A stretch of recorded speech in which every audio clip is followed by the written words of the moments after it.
I'm excited to get to take our company outside of Omaha and kind of introduce ourselves to a non-Omaha crowd. I've been thinking a lot about where this show came from, and like how we wrote it, like what it ended up being. I guess for me, I keep thinking of it as like almost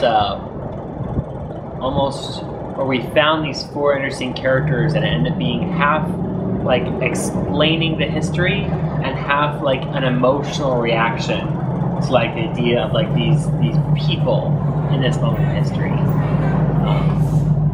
And I think the rewrite became more emotional, more about what are these people like and comparing their emotions between the two, between the four very, very different historical time periods. Yeah, we definitely have a lot less explanation and exposition in there. Not to say that hopefully there's so little that people won't know what's going on, but yeah, we had a recording of it and we sat down and we watched it, and that was kind of fun a year later to watch what you've done and been like, oh yeah, this part really does kind of drag, or wow, this part is really cool, let's do more stuff like that. And that I think was maybe the most important thing that we did in the whole process, was being able to actually not just read it but watch what we had done before, and having that much time difference between having done it and then watching it again allowed us to really notice the moments that were cool and could be elaborated on and that maybe could be replaced. I had never heard of Mata Hari before this show, and I really, there's just so much about her that I admire.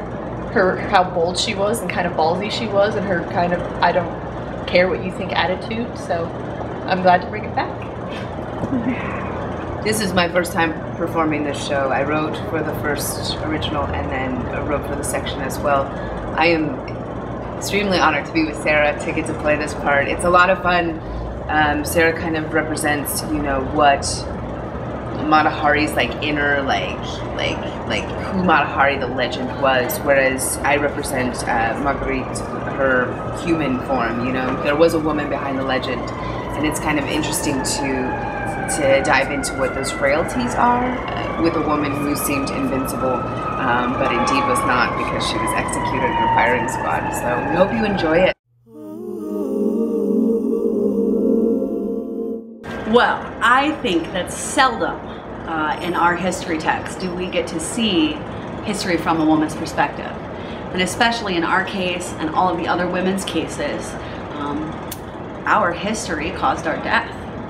Yeah, and it was pretty much a bad rep. They basically, at least for the Anns, they kind of decided to choose the wrong group to rebel against, because that happened to be the group that was in power, and so that's why they got whacked. Oh yeah, Henry VIII was into that. Yeah, totally. But I know I'm super excited, and I suppose the difference with Anne's perception and the reality is that she is, you know, the perception is that she's a very driven woman, she's a martyr, and all of this stuff. And that is true. That is something that's true in reality. And at the same time, the Anne Askew of reality is also incredibly scared at the same time.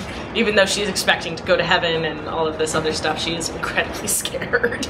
So come watch us burn up into flames.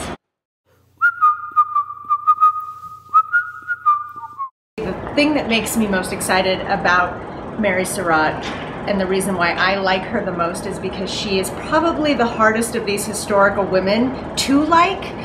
The other ones are pretty easy for people to buy into. There's something human about this person, there's something to like about this person, because it's pretty widely known that even Marie Antoinette at this point was really not what they built her up to be. But it's hard to like the people who were involved with killing Lincoln. But when you look at her as a person that was trying to stand up for what she believed in her country, and felt that there was all this destruction and hatred around her, that, you know, whether it was rightly placed on blaming Lincoln as a tyrant, you can still identify with that human quality of even if it's a wrong way to go about getting justice, of wanting justice for the people around you that you care about. And I think the reason why she has a second person instead of a second part of her personality is because nobody really knows what Mary Surratt was like. because really she's the one who got famous because she got killed, as opposed to she was famous and then she got killed. So Anna is basically just like a lens to see and to examine whether or not she did it, whether or not she deserved it, because Anna isn't paying enough attention to have like a strong opinion or to tell you any actual facts. You just kind of have to pull them out of the craziness. And yeah, Anna Surratt's crazy. She's bananas. And I love her. I love being her.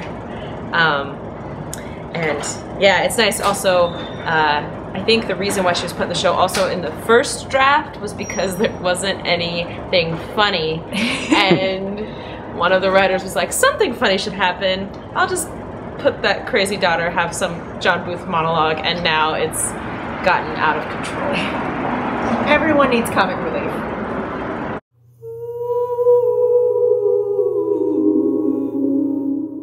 Well, I get to play the perception, so I get to be all the nasty, brattiest, bratty brat parts of Marie, and I just get to play that up to the fullest, and that's a lot of fun.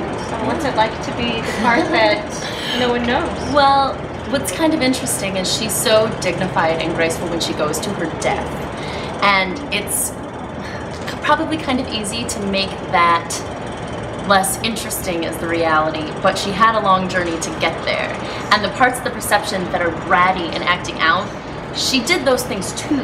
Even though she didn't say let them eat cake like everybody thinks she did, she still did things that weren't the way she was supposed to be acting as a queen. But she started as just a sweet young girl who was charming and was sweet, and so that's kind of the scope of where I get to go, is from this sweet young charming person who could believably turn into kind of these bratty things for a while, but then can also become a very strong mother, because that is what she really wanted. She did want to do that for France. And then a person who was dignified in death and frankly very ready for it after all of the horrible things that were going on around her. So